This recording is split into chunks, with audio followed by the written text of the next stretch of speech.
السلام عليكم ورحمة الله وبركاته. احنا دلوقتي في الغردقة جنب المينا بالظبط، وجنب جامع المينا، وانتوا سامعين الأذان اهو. ده أذان العشاء. انا هقدم لكم دلوقتي مطعم جميل جدا، ما بيقدمش الا اكلات لحمة ضاني بس فقط لا غير. يعني كباب وطرب وريش وفراخ بتاع دون وكفتة. يعني كل انواع اللحوم ضاني، ما عندهوش غير الضاني بس مطعم حلو جدا اسمه الاصيل. بص، ده مطعم الاصيل، ده جنب المينا على طول جنب الجامع.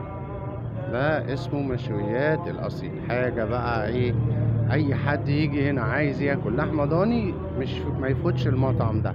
بصراحه ما يفوتوش، مطعم كويس وجميل، وهوريكم برضو ايه الاكل اللي بيقدمه. هو اكله كله ضاني، يعني كل اللحوم اللي عنده ضاني. وبعدين اشهر واحد هنا في الغردقه، مطعم ضرب نار ضرب نار بصراحه يعني. زي ما انتوا شايفين كده، بصوا، كفته وده اللحمه كلها ضاني. ودي هناك هنا الكبده حاجه بقى، ودي الريش حاجه بقى ايه، كله ضاني في ضاني يعني، وحاجه نظيفه جدا، ولحم بلدي، يعني كل اللحوم بلدي. بصوا شايفين، بصوا نوعه كله ذكر، ضاني ذكر كله، مفيش ولا واحدة انتهي. حاططها في التلاجة، بياخد ويقطع ويشوي على طول، يعني لحمة طازة في طازة. مطعم على كيف كيفكم يعني، ان شاء الله يعجبكم. ما تنسوش تزوروا المطعم، وانا اوريكم المنيو جوه. يعني حاجة بقى ايه، روعة الروعة يعني. اوعى حد يفوته لما يجي الغردقة.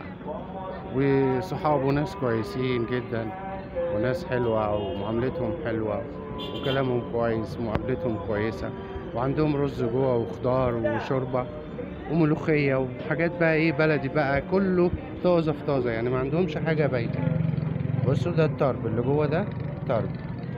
وده اللي هو الكبدة والكلاوي، عايز طرب لوحده، عايز كبدة لوحدها، عايز كباب لوحده.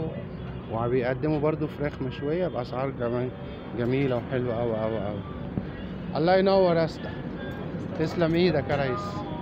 ناس طيبة زي ما انتوا شايفين كده، وبيعمل كل حاجة قدامك يعني، ما بص، كل حاجة قدامك طازة في طازة كده. وده المشويات، وده الأكل اللي بيقدموه، حاجة جميلة جدا. الله ينور عليك يا ريس. بس الضرب بقى هنا مشويات على كيف كيفكم بصراحة، حاجة يعني ان شاء الله ما حدش يجي الغردقة الا يجي المطعم ده. اسمه مطعم الاصيل، وهيعجبكم قعدته حلوة وبلدي وحلوة، وكل حاجة عنده طازة في طازة، ما عندوش حاجة بايتة يعني. كل حاجة عنده طازة في طازة، عنده قعدات حلوة. دي القعدات جميلة حلوة كده، كل حاجة جميلة. الواد عبد الرحمن طبعا، وده المطعم. الناس كلها قاعدة وبتاكل، في قاعدة بره وفي قاعدة جوه المطعم وبره المطعم. ان شاء الله يجي بقى المشويات كده واوريكم. اوعى يفوتكم مطعم الاصل. طبعا عبد الرحمن، انت ما بتاكلش اللحمه الضاني صح؟ لا، ليه بقى ما بتاكلش اللحمه الضاني؟ عادي. هو بقى قال ايه، انا مش عايز لحمه ضاني، انا عايز لحمه، عايز اكل من عند ماكدونالدز او ماك. صح يا عبد؟ بصراحة غيرت رأيي.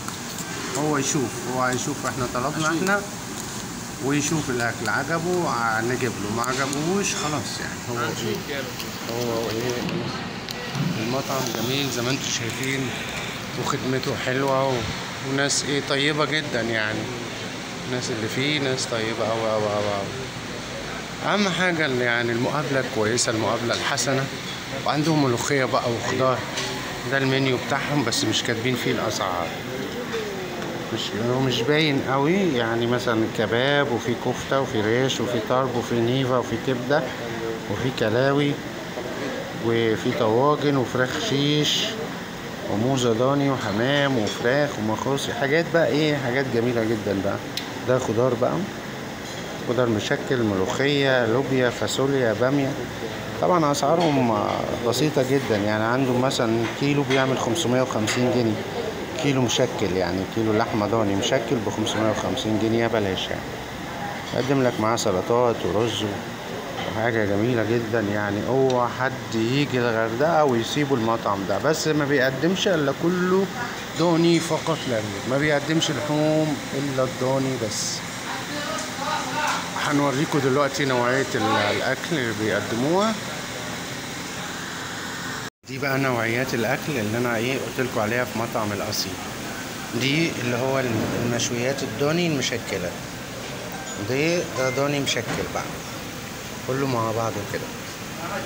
ودي الرز بتاعهم، ودي بامية، ودي الفراخ المشوية مشوية على الفحم من وإلى.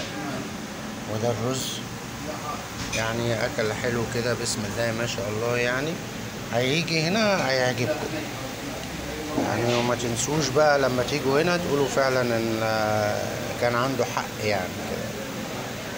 ان شاء الله نشوفكم في فيديو تاني بإذن الله. السلام عليكم ورحمة الله وبركاته.